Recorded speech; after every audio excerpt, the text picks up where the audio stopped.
Bienvenue sur notre chaîne YouTube. Alors moi c'est Kevin. And I'm Lydia, and together we are Kevin and Lydia becoming a family.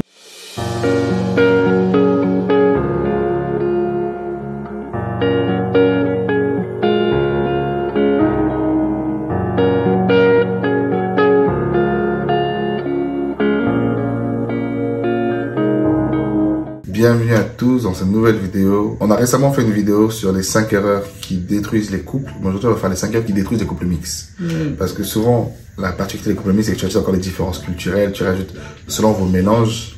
Déjà qu'un couple c'est compliqué, quand tu rajoutes encore les différences, ça rajoute encore plus de complexité. Mais avant de faire la vidéo, comme toujours, on vous invite à liker, partager et à vous abonner. Allez, on rentre dans la vidéo. On a noté 6 erreurs. Il y en a beaucoup plus, hein, mais ça c'est vraiment les principales parce qu'il y a tellement d'erreurs, mais 6 erreurs qui affectent les couples mixtes. Numéro 1, accepter la culture de l'autre. Pas juste l'accepter, comprendre, accepter et intégrer la culture de l'autre. Dès lors que l'une personne ne le fait pas, c'est compliqué parce que plus tard vous aurez des enfants pour passer quelle culture. C'est super important que chacun comprenne la culture de l'autre et l'accepte. Deuxième point, c'est de penser que sa manière de faire les choses sont mieux que l'autre. Parce qu'en fait, en vrai de vrai, c'est juste le manière à faire des choses. Donc, c'est tout simplement, c'est ça. Parfois, moi, je sais comment tellement de fois j'étais frustrée parce que Kevin, il ne faisait pas à ma manière. Mais c'est vrai que ça peut être juste une différence entre les hommes et les femmes. Mais surtout, quand on rajoute une autre culture, c'est vrai que ça peut compliquer les choses un peu plus. Avant qu'on comprenne que, ah ouais, non, en fait, c'est juste sa manière, parce que, surtout avec les cultures, c'est juste en nous, c'est quelque chose qu'on a vu depuis qu'on est tout petit, donc pour nous, c'est normal, c'est comme ça qu'on fait. Mais dès qu'on grandit, dès qu'on rentre dans un couple, dès qu'on rentre dans un mariage, dès qu'on a eu des enfants, et on va faire la même chose, parfois on dit, mais attends, tout le monde que moi je connais, on fait comme ça, pourquoi toi tu fais comme ça? Et l'autre personne dit, mais attends, tout le monde que moi je connais, on fait comme ça, pourquoi toi tu fais comme ça? Je pense que c'est juste avec le temps et la sagesse qu'on a compris que c'est juste sa manière à faire les choses. Donc en fait, c'est pas mieux, c'est tout simplement, c'est sa manière à eux. Et on peut apprendre de l'un et de l'autre.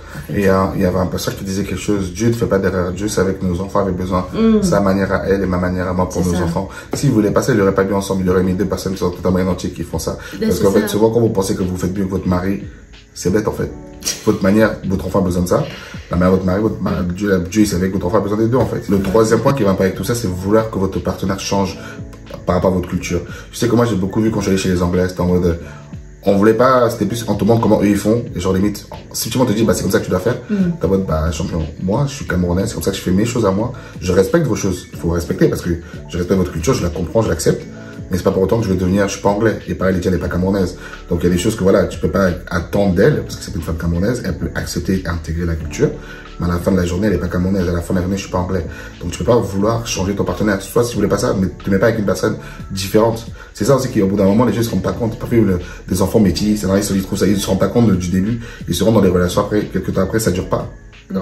Quelqu'un me dit souvent que oui, quand tu vois les couples vieux, tu vois les couples mixtes. C'est vrai que déjà avant, il y a beaucoup de facteurs qui font qu'il n'y a pas beaucoup de couples mixtes. Avant, c'était interdit, et on voit pas beaucoup. Mais c'est vrai que quand tu vois dans la rue, tu vois pas des vieux couples, des couples mixtes. Et moi, on va briser ça parce que tu vois, il y a tendance que, en déjà, je pense que les couples mixtes, ça dure pas.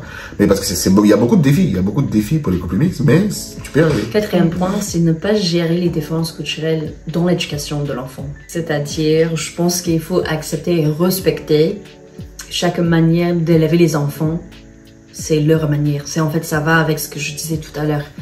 Avec l'éducation des enfants, comme je disais, en fait, c'est comme nous, on était éduqués. Il y a des choses, en grandissant, peut-être on va dire, j'aime pas ça, donc je vais pas faire ça. Mais il y a d'autres choses que, en parlant pour moi personnellement, il y a des choses que j'ai vues que je vais juste reproduire en fait. C'est juste quelque chose que tu fais parce que tu as vu ça, c'est culturel.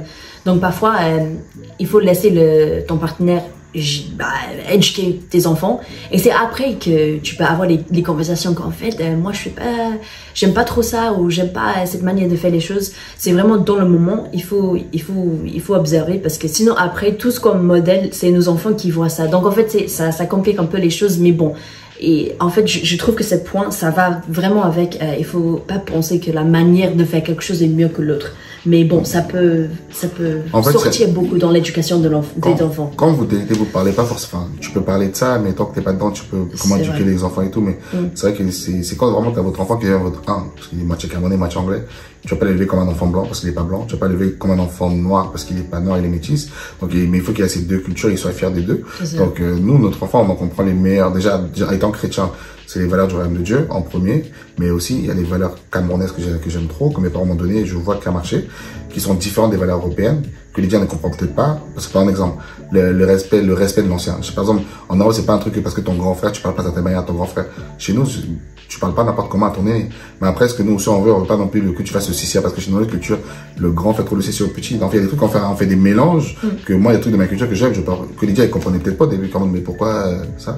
Mais c'est comme ça. En fait, c'est là vraiment que tu verras que s'il n'y a pas une bonne communication, ça peut péter, parce que, je vais dire, non, moi, je suis pas comme ça, moi, je suis comme ci, nanana. Chacun veut imposer, en fait, sa culture. Et c'est ça. Si l'autre veut dominer l'autre, ça marchera pas. En numéro 5, on a noté aussi ce qui peut détruire les couples mixtes, c'est la pression des familles, et même la pression de la société. Pression des familles, on a vécu les deux. On a vécu comment c'était très bad. On a même partagé notre témoignage à la télé dessus. Et par la grâce de Dieu, ça va mieux. Parce qu'en fait, aujourd'hui, c'est que si vous deux, vous n'êtes pas en accord, les familles vont venir, vont dire, mais pourquoi lui, il fait les choses comme ça? Pourquoi elle fait les choses comme ça? Et si toi, déjà, t'es pas d'accord et t'acceptes pas, tu vas être d'accord avec ta famille, en fait. Et du coup, inconsciemment, ta famille peut, entre guillemets, voir ta culture comme un truc bizarre, en fait. C'est pour ça qu'on dit, nous, on a vécu un peu parce que s'il y a des choses que Lydia ne comprenait peut-être pas, ou moi je comprenais peut-être pas, c'est parce que ton travail, c'est de faire comprendre qui est ton partenaire à ta famille. Donc si tu fais pas le bon travail de communication avec ta famille, ça peut aussi faire des problèmes parce que comment vous ne venez pas de la même famille, peut-être pas du même milieu social, donc tu vois, j'ai des différences culturelles, mais pourquoi il fait ça comme ça, pourquoi la femme fait ça, parce que il y a plein de choses qui sont différentes, et aussi la pression de la société, parce que selon où tu vis, être couple mixte, ça peut être mal vécu. Il y a des endroits où on est dans certains pays, tu te sens mal parce que on te regarde bizarre dans la rue parce que t'es un couple mixte. Et ça peut faire que les gens, ils supportent pas ça, en fait. Les regards au quotidien, enfin, la pression de la société, quoi. Parce qu'on dit, aux États-Unis, encore quelques temps, c'était pas autorisé, les couples mixtes, tu vois. Et, tout ça, ça peut vraiment affecter le couple. Mais je pense qu'il va avec ça, c'est que quand les familles rentrent dedans, mais je vais pas dire imposant, je veux juste dire quand les familles sont là, normalement après un mariage, parfois tu te rends compte que waouh, les cultures, ça nous sépare entre guillemets tellement. Parce qu'il y a des choses pour toi qui, comme Kevin a dit, tu regardes l'autre famille ou l'autre culture comme une culture qui est tellement bizarre que tu penses, mais en fait tout simplement j'aime pas ça, ou je ne veux pas faire ça. Et c'est pour ça, pour nous, c'est pour ça qu'on a adopté de vraiment regarder la culture du royaume de Dieu d'abord. Parce que sinon, si on regarde, si on est trop focalisé sur nos cultures à nous, ça va nous diviser en fait. C'est pour ça, pour nous, on ne peut pas faire notre couple mixte sans Dieu. C'est pour ça qu'en fait, on regarde le royaume de Dieu d'abord. On dit que, waouh, ok. Et je pense que c'est un but de Dieu pour nous, pour qu'on se retrouve ensemble pour regarder le royaume de Dieu d'abord. Parce que sinon, ça va nous diviser. C'est pour ça que nous, on essaie de tout faire avec Dieu sans oublier nos cultures. Parce qu'elles sont quand même importantes. Mais... oui, c'est tellement important après avoir rajouté les familles parce que bon, les familles sont toujours dans leur culture à eux. C'est nous qui ont mélangé. C'est pour ça que, comme Kevin a dit, c'est important que nous, on a le rôle de jouer cette intermédiaire entre notre famille et notre partenaire. Et le dernier point qui va aussi avec celui-là, c'est justement de ne pas trop se concentrer sur les différences, mais plutôt sur les points communs. Parce que souvent, quand ça va pas, tu vas dire, mais purée, c'est tellement différent.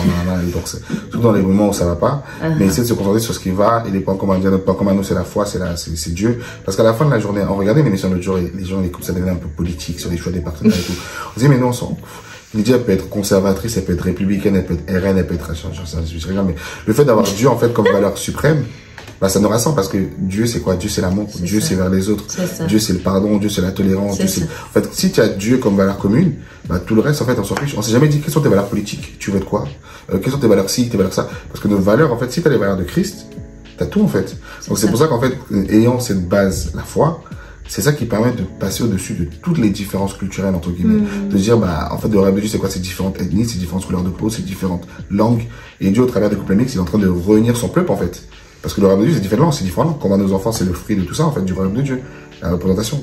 Donc, au final, faut voir ça comme une belle chose, c'est une richesse, que quelque chose de négatif, en fait. Mais si les gens, tu sais, que je comprends que si les gens n'ont pas Christ Déjà que les couples normales sans crise, c'est compliqué.